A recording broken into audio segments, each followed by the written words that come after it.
Hello guys, welcome to Rohit's academy. So group 1కి ఎవరైతే ఏపీలో గ్రూప్ 1కి ప్రిపేర్ అవుతున్నారో వాళ్ళందరికీ ఒక మంచి విషయం అనే చెప్పాలండి. అవుట్ ఆఫ్ 2 పేపర్స్లో ఒక పేపర్లో మ్యాథమెటిక్స్ పార్ట్ మీకు కీ రోల్ ప్లే చేస్తుందండి. ఈ మ్యాథమెటిక్స్ పార్ట్లో యూజువల్గా పీపుల్కి భయం ఎలా ఉంటుంది అని అంటే, సో చాలా వరకు గ్రూప్స్ ప్రిపేర్ అయ్యే వాళ్ళు జిఎస్ పార్ట్ని లైక్ జనరల్ స్టడీస్ పార్ట్ని ఎక్కువ ఫోకస్ చేస్తారండి, కరెక్టా?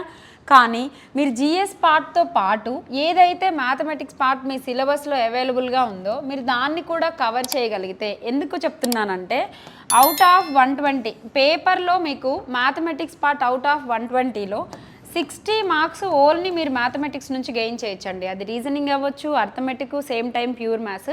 60 marks not an easy score కదా. ఈ 60ని మీరు out of 50 or 55 or else worst కేసులో ఒక 45 మార్క్స్. ఎందుకంటే ఇక్కడ ఎస్ఐపిసి లాగా లైక్ రైల్వేస్కి ప్రిపేర్ అయినట్లు, ఎస్ఎస్సికి ప్రిపేర్ అయినట్లు మ్యాథమెటిక్స్ పార్ట్ని ఎక్కువ ఫోకస్ చేయరు, దాని వెయిటేజ్ కూడా ఎక్కువ ఉండదండి కదా. చాలా వరకు మనం ఏం చేస్తూ ఉంటాము అనంటే జనరల్ స్టడీస్కి 80 to 90% ఆఫ్ ద టైంని సేమ్ టైం మన స్కోర్ కూడా అక్కడే ఇంక్రీజ్ చేసుకోవాలి అని అనుకుంటాం కదా. కానీ దానితో పాటు మీరు మ్యాథమెటిక్స్ పార్ట్ని కవర్ చేయగలిగితే, ఎందుకంటే లాస్ట్ కట్ ఆఫ్లు మీరు చూడగలిగితే ప్రిలిమ్స్లో 80, 90 అలా మీకు దగ్గర దగ్గర ఇన్ బిట్వీన్ వ్యారీ అవుతూ వచ్చాయండి. కానీ మీకు అందులో 60 మార్క్స్ మీరు అనుకున్నట్లు వరస్ట్ కేసులో 45 తెచ్చుకున్న ఇంకొక 20-30 మార్క్స్ మీరు ఈజీగా గెయిన్ చేయగలుగుతారు కదా అండి. సో ఈ 40 మార్క్స్ మొత్తం పేపర్ మీద జిఎస్ తెచ్చుకొని ఇక్కడ తెచ్చుకున్న అట్లీస్ట్ ప్రిలిమ్స్ మీరు క్వాలిఫై అయ్యే ఛాన్స్ ఉంటుందండి, గుర్తుపెట్టుకోండి. చాలా వరకు పీపుల్ ఏం చేస్తూ ఉంటారు అనంటే జనరల్ స్టడీస్నే ఎక్కువ కాన్సన్ట్రేట్ చేస్తారు. నేను చెయ్యొద్దు అని చెప్పడం లేదు, సేమ్ టైము మీ స్కోర్ని బూస్టప్ చేసే ఒక థింగ్ని మీరు రిమైండ్ చేసుకోవాలి, గుర్తుపెట్టుకోండి. ఎందుకు అనంటే మీకు స్కోరే కదా ఇంపార్టెంట్. అది జనరల్ స్టడీస్లో వస్తే ఏంటి, మ్యాథమెటిక్స్లో వస్తే ఏంటండి. బట్ చాలా వరకు ఈ క్వశ్చన్స్ అనేవి ఎక్స్ట్రీమ్ హార్డ్ మనకు అడగరండి, కొంచెం మోడరేట్గా కొంచెం లెవెల్ పెంచుతూ ఉంటారు. కానీ అస్సలు మనం లైక్ ఎస్ఐలో మీరు నేర్చుకుంటే ఒక పేపర్లో ఓన్లీ 200 మార్క్స్ మీకు మ్యాథమెటిక్స్ పార్టే ఉంటుంది, అది కూడా మెయిన్స్లో, కరెక్టా? బట్ ఇక్కడ ప్రిలిమ్స్లోనే మీరు స్కోర్ చేసే అవకాశం ఉంది, గుర్తుపెట్టుకోండి. ఇంకొక విషయం చెప్తున్నాను, లైక్ మీరు లాస్ట్ కట్ ఆఫ్ని అనలైజ్ చేసుకొని జిఎస్ పార్ట్ని ఎక్కువగా ఫోకస్ చేసిన వాళ్ళు, సేమ్ టైం మ్యాథమెటిక్స్ పార్ట్ని మిక్స్ చేసి చదివిన వాళ్ళకి చాలా డిఫరెన్స్ ఉంటుందండి. అలాగే మనం ఈ వ్యాస్ట్ ఆఫ్ సిలబస్ని చదివినప్పుడు కొన్నిసార్లు లైక్ ఇదా అదా 50-50 ఛాన్సెస్ ఉండి మర్చిపోయే కేసెస్ కూడా ఉంటాయి, అవునా? అలాగే మొత్తం 100% అయితే సబ్స్టిట్యూట్ చేయలేం కదా. కానీ మ్యాథమెటిక్స్ పార్ట్లో లాజిక్సే ఉంటాయండి. రీజనింగ్ తీసుకోండి, సింపుల్ లాజిక్సే మీకు కనిపిస్తూ ఉంటాయి. అర్థమెటిక్ ఫార్ములాస్, ప్యూర్ మ్యాథ్స్ మొత్తం ఫార్ములా బేస్డే ఉంటుంది. అర్థమెటిక్లో జస్ట్ క్వశ్చన్ లాజిక్ని ఎలా అప్లై చేస్తున్నాడు అని తెలిస్తే సరిపోతుంది. సో మీరు ఎంతైతే చదువుతున్నారో, జనరల్ స్టడీస్ పార్ట్ ఎంతైతే చదువుతున్నారో అందులో కొంత పర్సంటేజ్ ఆఫ్ ద టైంని మీరు మ్యాథమెటిక్స్ పార్ట్తో బ్యాలెన్స్ చేయగలిగితే ఖచ్చితంగా మీ స్కోర్ ఇంక్రీజ్ అవుతుంది, గుర్తుపెట్టుకోండి, ఓకేనా? ఓన్లీ జిఎస్ పార్టే చదివి మీరు ఎగ్జామ్కి వెళ్తే కొన్నిసార్లు ప్రిలిమ్స్ డిస్క్వాలిఫై అయ్యే ఛాన్స్ ఉంటుందండి. మీకు స్కోరే ఇంపార్టెంట్ కాబట్టి రెండు కాంబినేషన్లో తీసుకోండి. ఇక్కడ మీకు స్కోర్ గెయిన్ చేయడం ఈజీ, ఎందుకనంటే ఎక్కువ సిలబస్ నుంచి మీకు కొన్నిసార్లు కన్ఫ్యూజ్ అయ్యే ఛాన్స్ ఉంటుంది. బట్ మ్యాథమెటిక్స్ పార్ట్ నుంచి మీకు చాలా ఈజీ అయిపోతుందండి స్కోర్ గెయిన్ చేయడం, ఓకేనా? సో మరి అసలు సిలబస్ ఎలా ఉంటుంది మేడం, ఎలా ఫాలో అవ్వాలి, లైక్ మన ప్యాటర్న్ ఏదైతే బాగుంటుంది, ఒకసారి సిలబస్ని మీరు చూడండి, మీకు చాలా ఈజీ అయిపోతుంది. ఎందుకంటే బేసిక్ సిలబస్నే మెన్షన్ చేశారండి. గ్రూప్ 2కి ప్రిపేర్ అయ్యే వాళ్ళు కూడా ఉన్నారు మీలో, కరెక్టా? సో వీళ్ళు ప్యారలల్గా కాంబినేషన్ ఆఫ్ ద సిలబస్ని చూసి, బట్ గ్రూప్ 1 కొంచెం లెవెల్ పోస్ట్ ఎక్కువ కాబట్టి మనకి ఇక్కడ కొంచెం సిలబస్ ఇంక్లూడ్ అయ్యింది, గుర్తుపెట్టుకోండి. చూడండి ఇక్కడ general mental and psychological abilities అని ఇచ్చారు. ఈ సెకండ్ పేపర్లో ఈ సైకలాజికల్ ఎబిలిటీస్ కాసేపు పక్కన పెట్టేస్తే మెంటల్ ఎబిలిటీస్లో మీకు అర్థమెటిక్ ఉంది, ప్యూర్ మ్యాథ్స్ ఉంది, రీజనింగ్ ఉందండి. ఒకసారి సిలబస్ని కొంచెం బ్రీఫ్గా ఒక ఓవర్వ్యూ తీసుకుంటే అసలు ఏమేమి చాప్టర్స్ ఉన్నాయి, వాటి నుంచి మనల్ని క్వశ్చన్స్ని ఎలా ఫ్రేమ్ చేస్తాడన్న ఒక విషయం మీకు అర్థమైపోతుంది. Logical reasoning and analytical ability, number series, coding decoding అండి. ఈ number series, letter series, mixed number series, coding decoding వీటన్నిటికీ మేజర్గా ఉన్న రూల్ ఏంటి అంటే ఏ నుంచి జెడ్ వరకు లైక్ మీరు ఆల్ఫాబెట్స్ నంబరింగ్ ఇవ్వగలిగి ఏ నెంబర్కి ఏ లెటర్ రిలేటెడ్గా ఉంటుంది, సేమ్ టైము మీకు ఆపోజిట్ లెటర్ ఏమొస్తుంది అనంటే ఈ క్వశ్చన్స్ చాలా ఈజీగా సాల్వ్ చేయొచ్చండి. కోడింగ్ డికోడింగ్లో మిక్స్డ్ కోడింగ్ ఉంటుంది, డైరెక్ట్ కోడింగ్ ఉంటుంది, ఎనాలిసిస్ కోడింగ్ ఉంటుంది, నంబర్ కోడింగ్, లెటర్ కోడింగ్.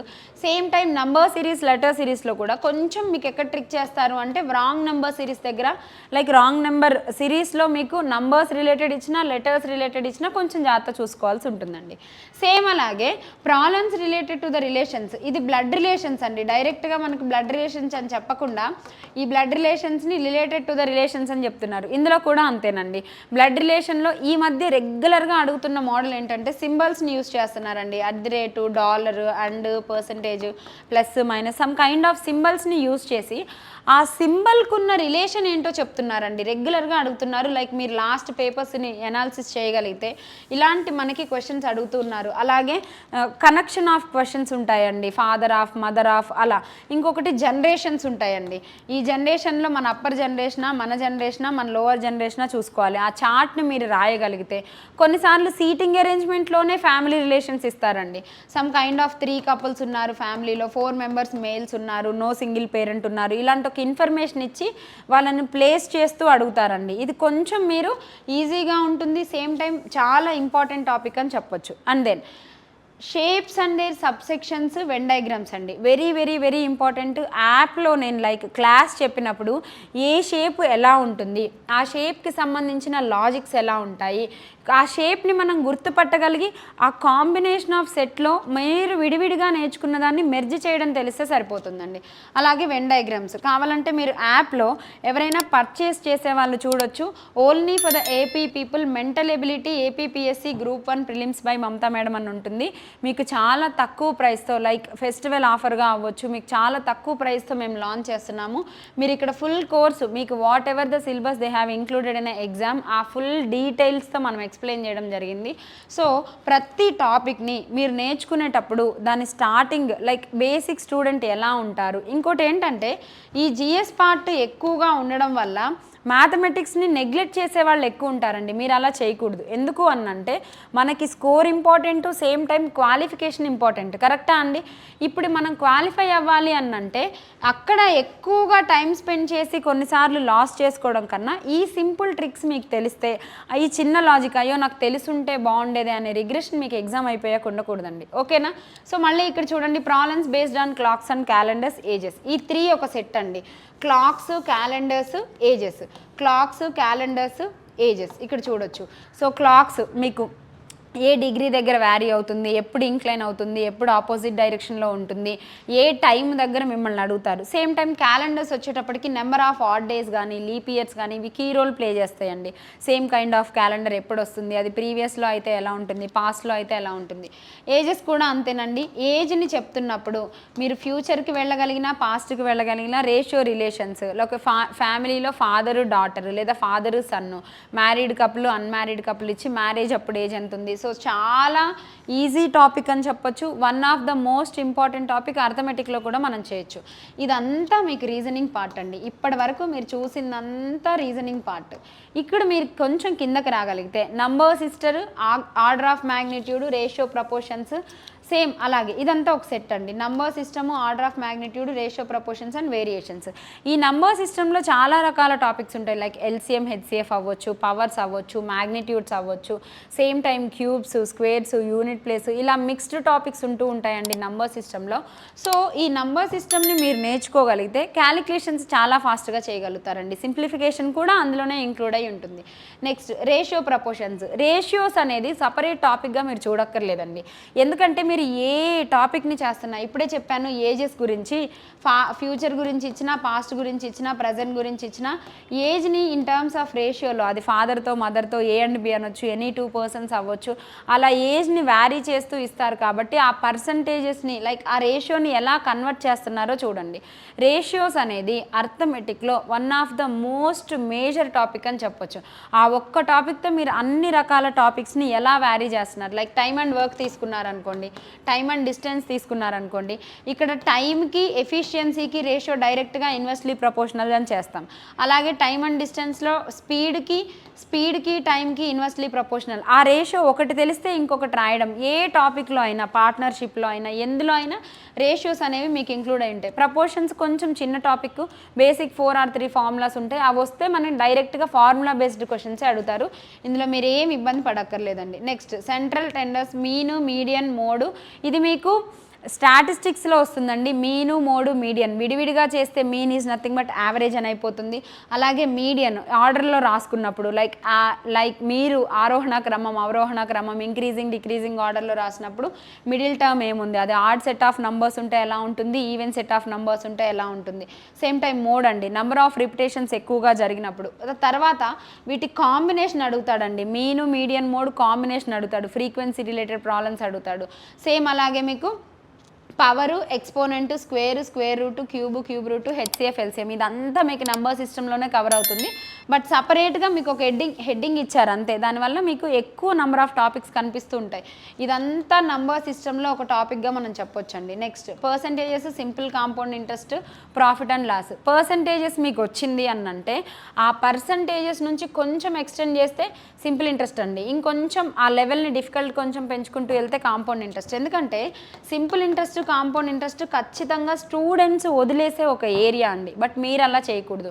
ఎందుకంటే మీకు పర్సంటేజెస్ అనగానే అమ్మయ్య అనే ఒక ఫీలింగ్ వస్తుందా, దాన్ని ఇంకొంచెం ఎక్స్టెండ్ చేస్తారు. ఎలా అడుగుతాడండి క్వశ్చన్స్, 2 yearsకి 10% సింపుల్ ఇంట్రెస్ట్ చొప్పున ఎంత వడ్డీ వస్తుంది ఒక అసలు ఇచ్చినప్పుడు, 10 times కాబట్టి 20% అని అంటాం. అదే కాంపౌండ్ ఇంట్రెస్ట్కి వచ్చేటప్పటికి సేమ్ పర్సంటేజ్ని ఫ్రాక్షన్లో కన్వర్ట్ చేస్తాం అంతే. 10%ని 1/10 అవుతుంది. 10 parts ఉన్నది 11 parts అవుతుంది. 2 years అంటున్నాడు కాబట్టి స్క్వేర్ చేస్తున్నాడు. మీకు ఇస్తున్న వాల్యూని ఇచ్చిన పర్సంటేజ్ని ఎలా మారుస్తున్నాడో తెలిస్తే సరిపోతుందండి. సేమ్ అలాగే ప్రాఫిట్ అండ్ లాస్ కూడా ప్రాఫిట్ అండ్ లాస్లో కూడా మీకు సిపిఎస్పి, కాస్ట్ ప్రైజ్, అలాగే సెల్లింగ్ ప్రైజ్, ఇంకోటి మీకు మార్కప్ ప్రైజ్ ఉంటుందండి. మార్కెట్ ప్రైజ్, డిస్కౌంట్స్ ఇవన్నీ ఇందులోనే కవర్ అయిపోతాయి. డిస్కౌంట్ ఎప్పుడైనా సరే ధరని పెంచి తగ్గించే విధానంలో ఉంటుంది. ఎందుకంటే యాజ్ ఏ కస్టమర్గా మనకి డిస్కౌంట్ ఇస్తే బాగుండు అనిపిస్తుంది. బట్ యాజ్ ఏ సెల్లర్గా ఏమనిపించింది అనంటే ప్రాఫిట్ రావాలనే కదా అండి ఎవరైనా వ్యాపారం చేస్తూ ఉంటారు. ఇందులో రకాల క్వశ్చన్స్ ఎలా ఉంటాయి, ఎలా మనం వ్యారీ చేయగలగాలి. సో అలాంటి సింపుల్ లాజిక్స్. అర్థమెటిక్ ఎప్పుడైనా ఎలా ఉంటుందంటే మీరు మీ నిజ జీవితంలో, మీ జనరల్ లైఫ్లో ఎలా అయితే యూస్ చేస్తారో ఆ కాన్సెప్ట్ బేస్డే ఉంటుంది, గుర్తుపెట్టుకోండి. ఇప్పుడు చూడండి, పర్సంటేజెస్ చూస్తున్నా, సింపుల్ కాంపౌండ్ ఇంట్రెస్ట్ ఊర్లో చూస్తూ ఉంటారు కదా అండి, వడ్డీ లెక్కలు చేస్తూ ఉంటారు. అలాగే మిల్క్, వాటర్ ఎంత కలపాలి అది రేషియో ప్రపోర్షన్స్ చెప్తుంది. Same time time and work, మీరు ఒక పని చేయించాలి, లైక్ ఒక ఇల్లు కట్టించాలి, ఒక పెయింట్ వేయించాలి, ఒక వాల్ కన్స్ట్రక్ట్ చేయాలి అంటే ఎంత టైం తీసుకుంటున్నారు, ఎంతమంది శక్తి సామర్థ్యాలు అవసరం, లైక్ ఎఫిషియన్సీ ఎంత అవసరము అనే అంతా ఇక్కడ ఉంటుంది. ఇందులోనే వేజెస్ బేస్డ్, లైక్ ఒక పనికి వెళ్తున్నాము అంటే శాలరీ ఎక్స్పెక్ట్ చేస్తాం కదా, ఈవినింగ్ వచ్చేటప్పుడు కొంత అమౌంట్ కావాలనుకుంటాం కదా. సో వేజెస్, వేతనాల ఆధారంగా ఎలా ఉంటాయి. కొంతమంది క్విట్ అయ్యే బ్యాచ్ కూడా ఉంటారండి. మీ నిజ జీవితంలో ఏదైతే జరుగుతుందో దానికి రిలేటెడ్ ప్రాబ్లమ్సే ఉంటాయి అర్థమెటిక్ మొత్తంలో. Same time time and distance అండి.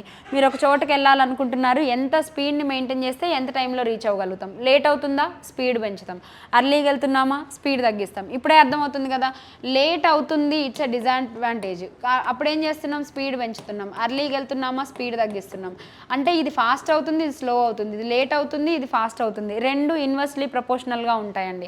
ఆ కాన్సెప్ట్తోనే నంబర్ ఆఫ్ క్వశ్చన్స్ని ఫ్రేమ్ చేస్తూ ఉంటారు. సేమ్ టైం డిస్టెన్స్ కాన్స్టెంట్ ఉంటే ఎలా.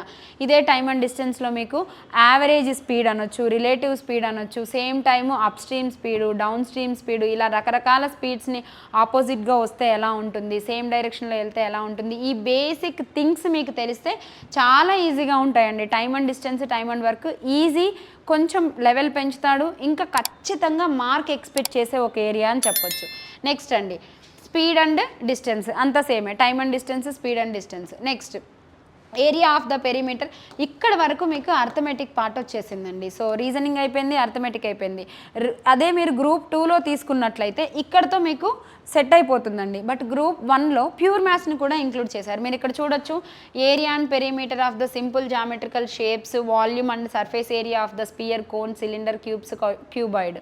సో ఇందులో ఏమవుతుంది అంటే 2D 3D కంపారిజన్స్ ఉంటాయండి. దీన్ని మనం మెన్సురేషన్, జామెట్రీలో మిక్స్ చేసి చెప్తాం. మెన్సురేషన్లో మ్యాక్సిమం ఏరియా ఏరియా పెరిమీటర్తో ఆగిపోతాం, అది 2D. 3Dకి వచ్చేటప్పటికి లాటరల్ సర్ఫేస్ ఏరియా, దీన్నే కర్వ్డ్ సర్ఫేస్ ఏరియా అంటాము, టోటల్ సర్ఫేస్ ఏరియా, వాల్యూమ్.